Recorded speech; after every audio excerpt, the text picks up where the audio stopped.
Test 1, Exam Practice. Listening, Section 1. You will hear a telephone conversation between a woman and a man who works for a holiday company about a holiday she would like to go on. First, you have some time to look at questions 1 to 6.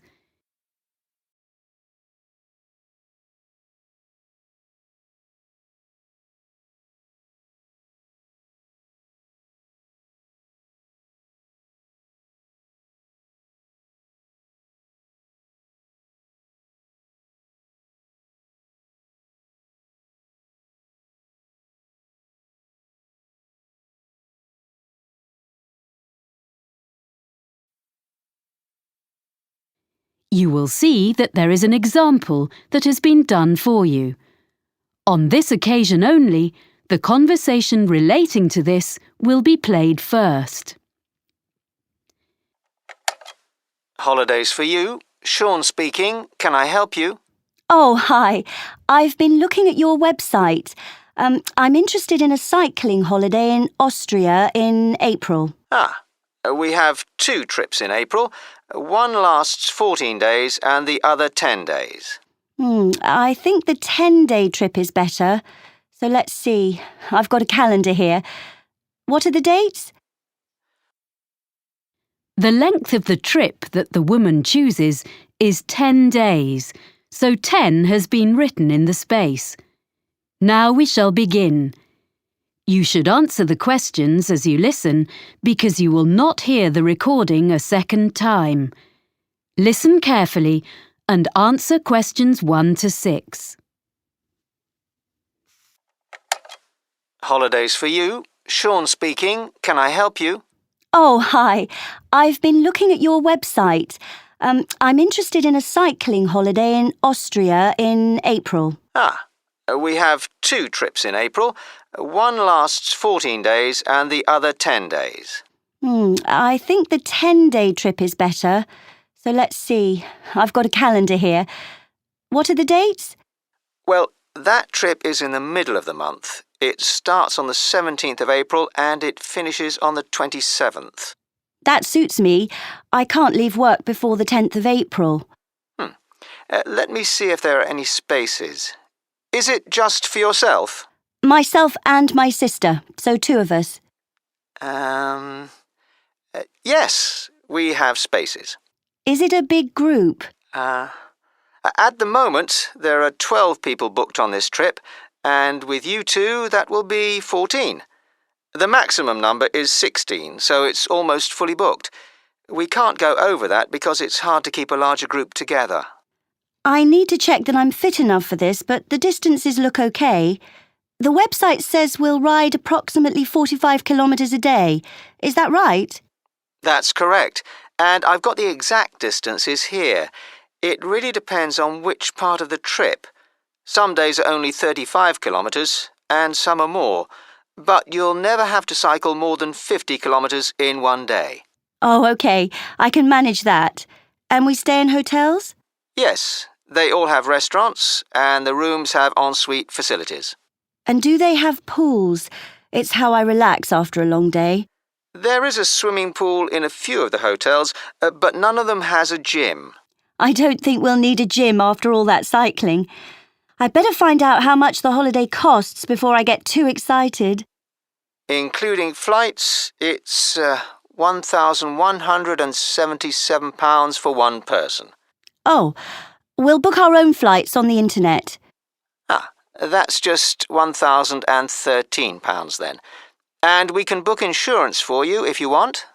And which meals are included in that price? Well, breakfast, of course, and the hotels will provide you with a packed lunch each day. We do stop during the afternoon in a village somewhere for a rest, so any snacks you buy then are extra.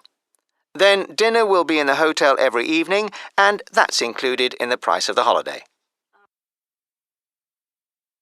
Before you hear the rest of the conversation, you have some time to look at questions 7 to 10.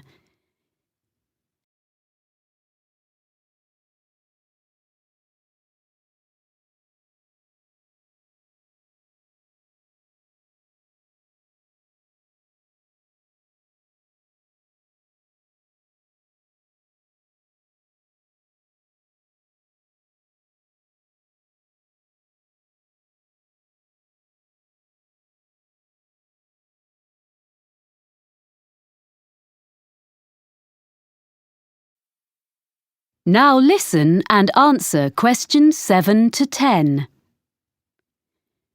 And you provide the bicycles, of course. What else? A lock and a bell come with the bike, as well as lights, although you shouldn't need to cycle in the dark. There's a small bag, or pannier, on the front of the bike, where you can put the things you want to take with you during the day, like water or fruit. But we won't allow you to cycle unless you bring a helmet. We don't provide these locally because, like walking boots on a walking holiday, it's really important it fits properly.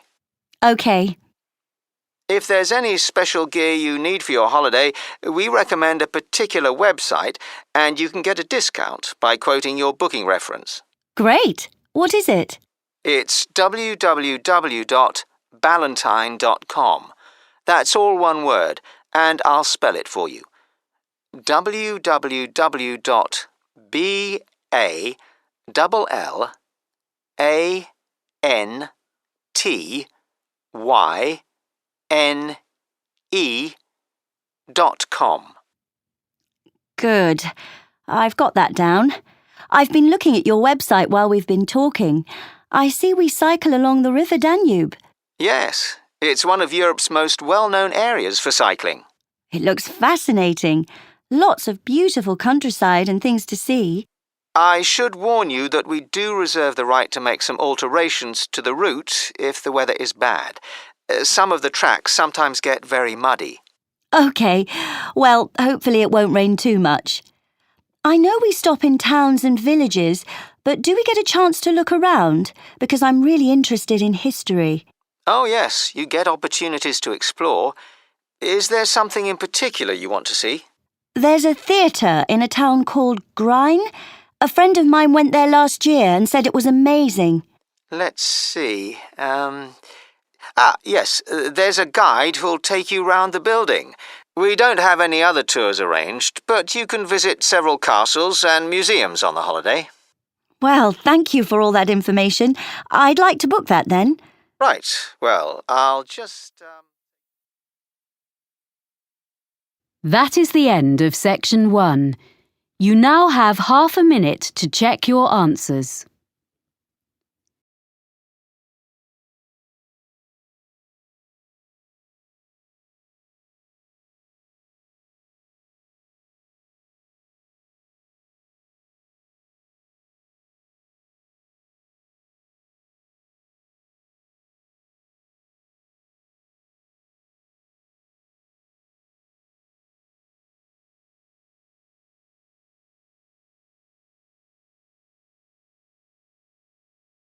Test 1, Exam Practice.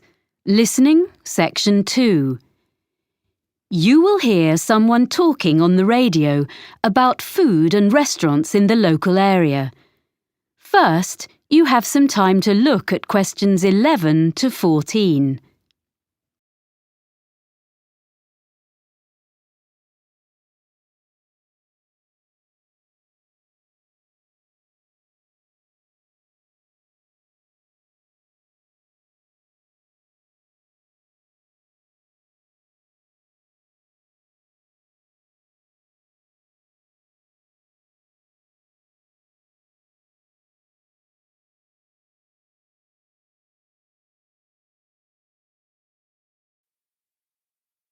Now listen and answer questions 11 to 14.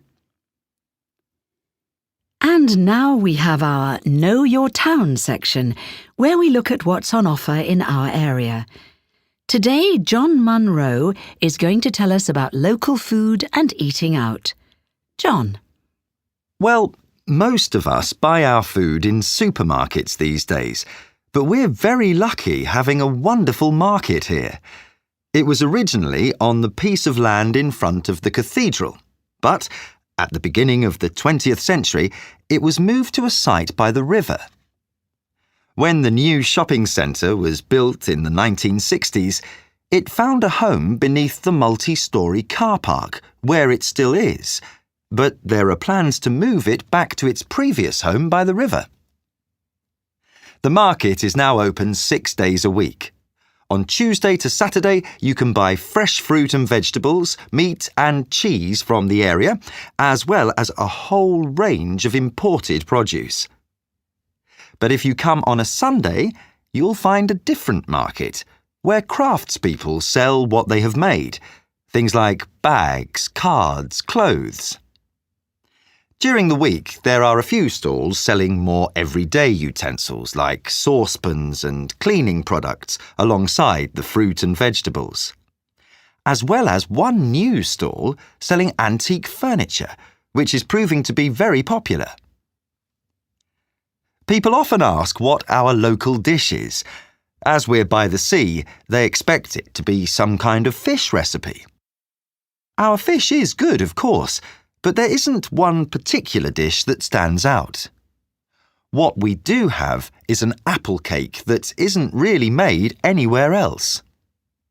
There's a new cafe in the high street, Barton's, which bakes them fresh every morning and serves them with delicious homemade ice cream in a choice of flavours. Now, the harbour is obviously the place to buy fresh fish. Every morning there's a stall where local fishermen sell a selection of the day's catch before the rest goes to London or abroad.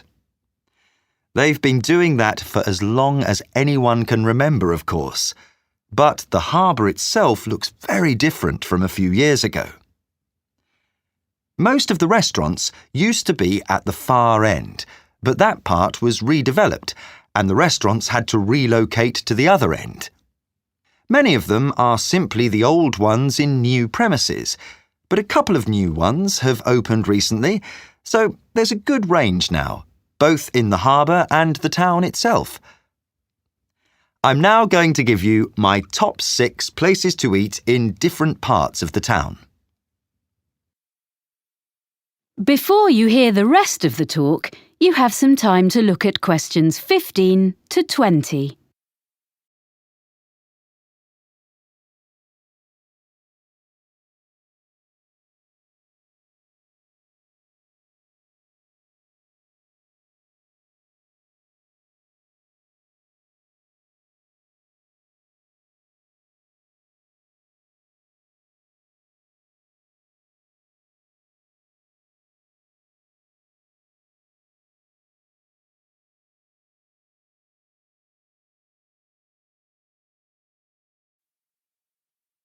Now listen and answer questions 15 to 20. So, number 1 for me is Merivale's, which is in one of the busiest parts of the town leading down to the harbour. It's in a side street, so it doesn't look out over the water, but it's very close, so you can take a walk after your meal and find one of the cafes with live music.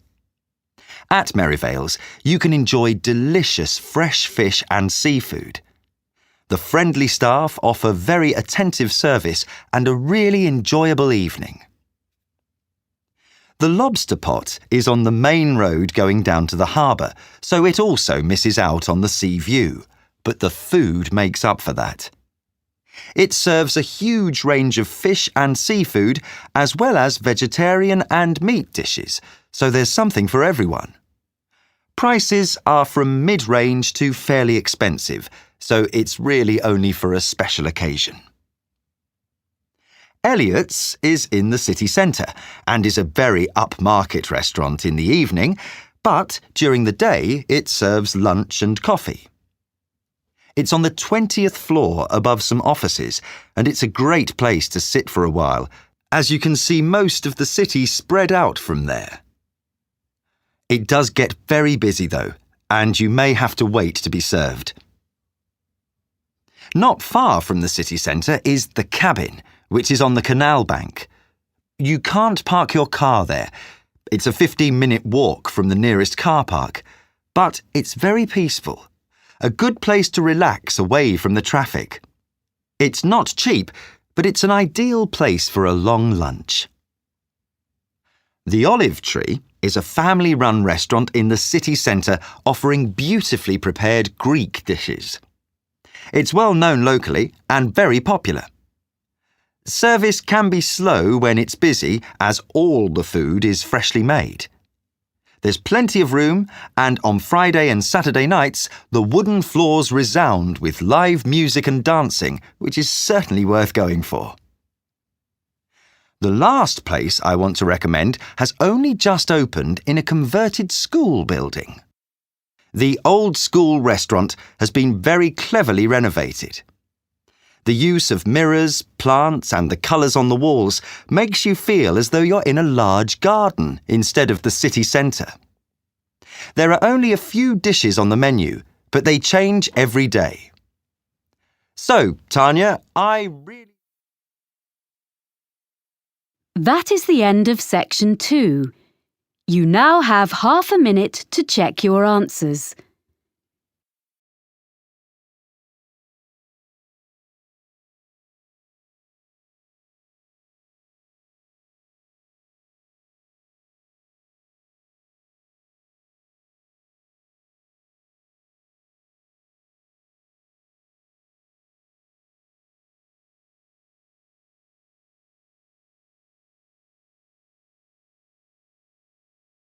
Test 1.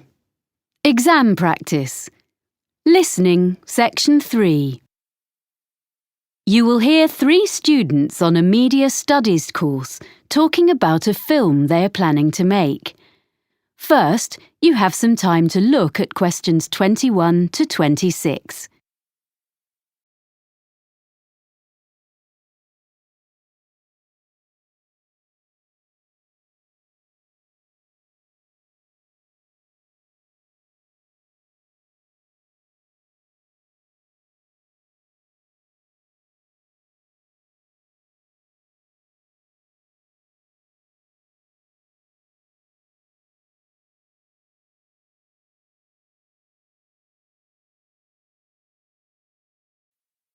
Now listen carefully and answer questions 21 to 26. Hi, Mike. Hi, Razor. This is Helen. Hello. We're really pleased you've agreed to join us on this film project. Yes, your experience is going to be so useful. Well, I hope so.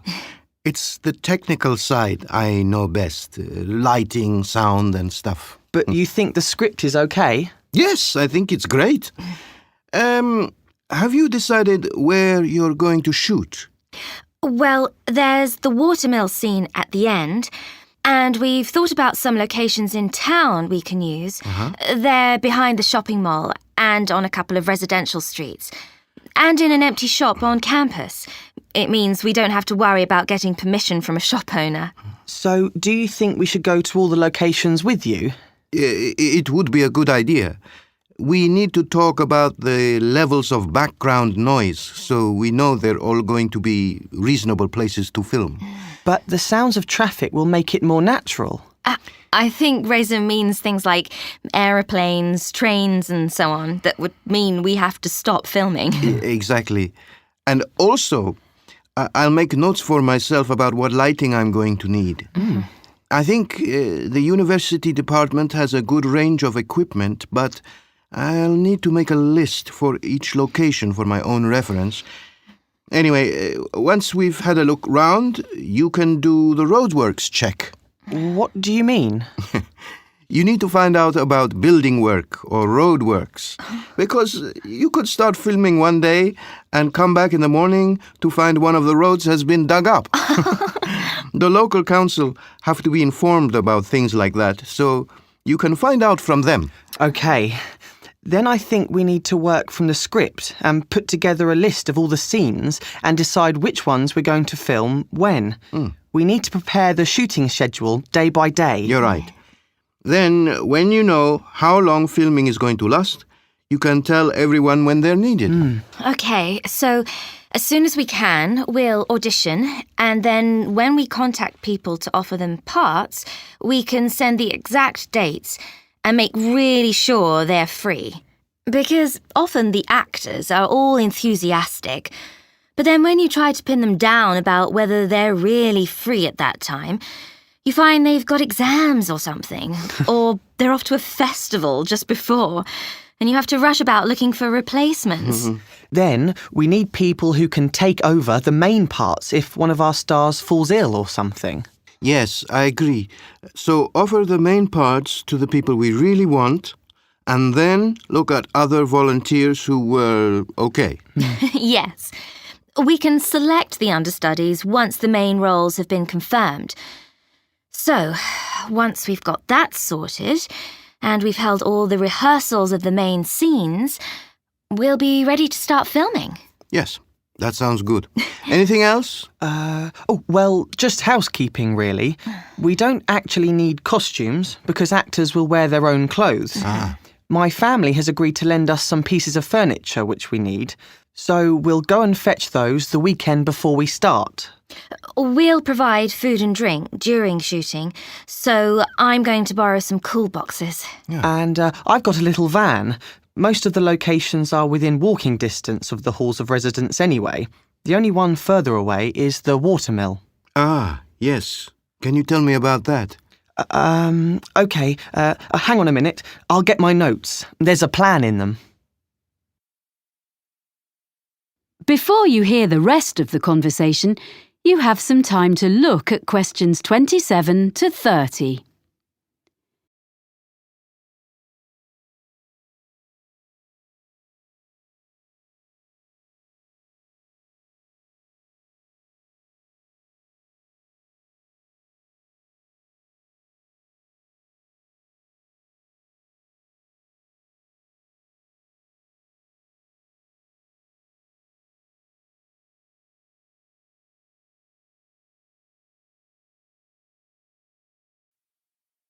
Now listen and answer questions 27 to 30.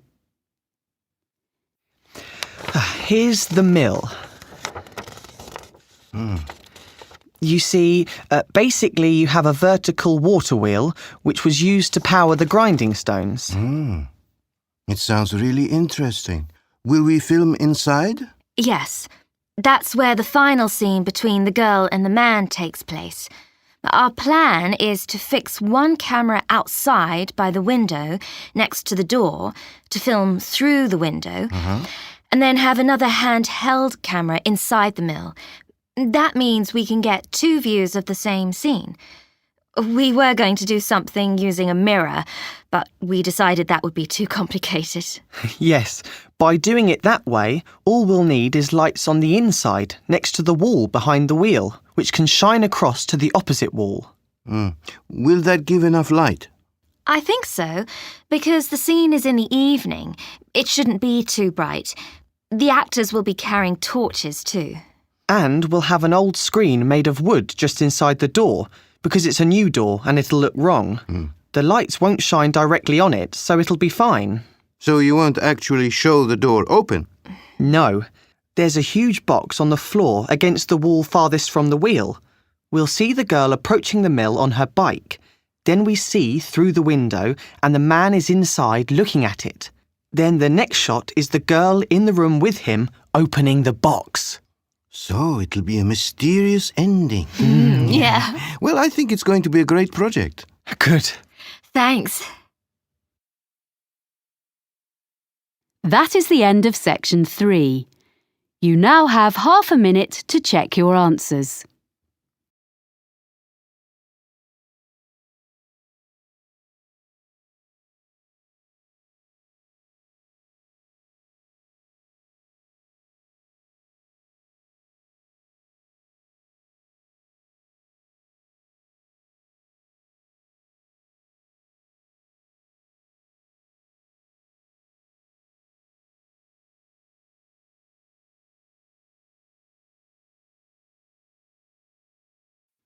Test 1.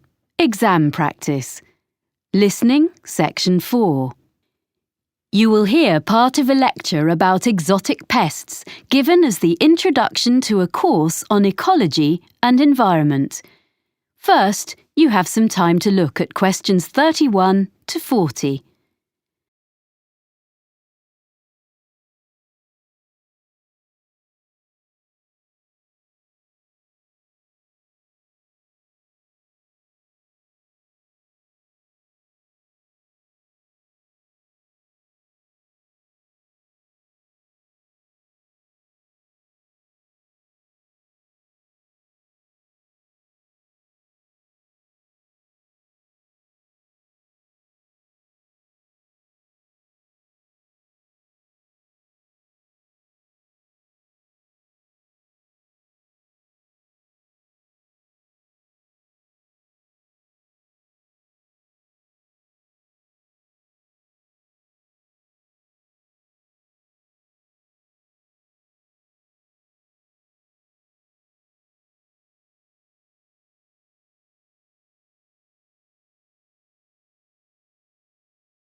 Now listen carefully and answer questions 31 to 40.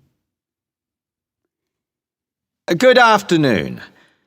I want this afternoon, as an introduction to our ecology module, to offer examples of exotic pests, non-native animals or plants which are, or may be, causing problems, which might prove a fruitful topic for seminar papers later in the term. People and products are crisscrossing the world as never before. And on these new global highways, plants and animals are travelling too. Exotic plants and animals are turning up in Antarctica and on the most remote islands on Earth. For example, the Australian red-backed spider. It's made its way to countries fairly near home, such as New Zealand and Japan, as some of you may know. Well, it's also been found on Tristan da Cunha, which is a remote island thousands of miles from anywhere, way out in the middle of the Atlantic. Now, another famous animal invader in the other direction, so to speak, from England to Australia in the southern hemisphere, is the rabbit. This was in 1830, and it might seem less of a threat, but it became an extraordinarily destructive pest. The fact that rabbits increased so rapidly is perhaps more understandable when we remind ourselves that they had originally been introduced to England from continental Europe 8 centuries earlier. This was because they were regarded as a luxury food source, and in spite of having warm fur, they probably originated on the hot, dry plains of Spain, which of course explains why they thrive in the climate of Australia. A much less cuddly example of a pest introduced to Australia, this time from America, is fire ants. These are increasing and spreading very fast. Their huge nests can now be found in gardens in the city of Brisbane, and they are costing the Australian government a great deal of money in control measures. These were an accidental introduction, rather than a deliberate one, brought to Australia, probably in horticultural imports or in mud on second-hand machinery. As a biologist and conservationist, I have become increasingly concerned about these matters. Exotic invasions are irreversible and deserve to be taken more seriously, even when they aren't particularly damaging. For example, something that is not necessarily a major disaster compared to other ecological experiments. In 1975, an Australian species of earthworm was deliberately introduced to the Northern Hemisphere, in Scotland, because they were bigger than the natives. The aim was that they would be more effective than native species, but in fact, they don't do more for the soil condition than the smaller locals, which they displace. Although they don't do a lot of harm, as far as we know up to now, this will probably prove to have been a mistake. A much more serious case, also in Scotland, as well as other countries, along with the latest victim, Iceland, is the New Zealand flatworm. This is a most unwelcome newcomer in these regions of northwest Europe. Basically, this flatworm came into these countries by accident. It's now been realised that it was actually carried in the plant pots containing exotic ornamental shrubs and so on, and as it eats local earthworms and doesn't benefit the local ecology in any way, it is a real pest. Next, there's a further instance, this time in the water, and it's come from Japan. It's a delicious but very fast-spreading seaweed, and is one of many exotic species, large and small, in the seas covering the rocks around Australia. Unfortunately, it is replacing indigenous seaweeds and permanently altering the ecosystem. However, to look at the situation from a business point of view, it is now being harvested and exported, dried, back to Japan, its original home, where it's particularly popular. So, sometimes we may find accidental benefits from apparently harmful arrivals. Well, You could say that world ecology is now going the same way as popular culture. Global music and fashions, food and drinks are taking over from local ones in every land. And in ecosystems, we find vigorous exotic invaders overwhelming native species and natural habitats. But can we find any examples of invaders which appear to be a problem and then find that in fact they may not be such a big issue after all? We might take as an example a native of Australia, the budgerigar, the most common pet parrot in the world, of course. Because there have been many escapes over the years, it is now to be found flying about in feral flocks where the climate suits it. So, these flocks of budgerigars have been getting very numerous in the southeast of the United States, particularly in residential areas. People have been getting quite worried about this, but it has been observed that the size of the flocks has diminished somewhat recently. The fact that they are smaller is thought to be due to the fact that new competitors for their habitat have arrived from other places. That's the last example for now. What I'd like you to consider is this. Is the planet Earth moving towards a one-world ecosystem? How far would it be a wholly bad development? That is the end of section 4. You now have half a minute to check your answers.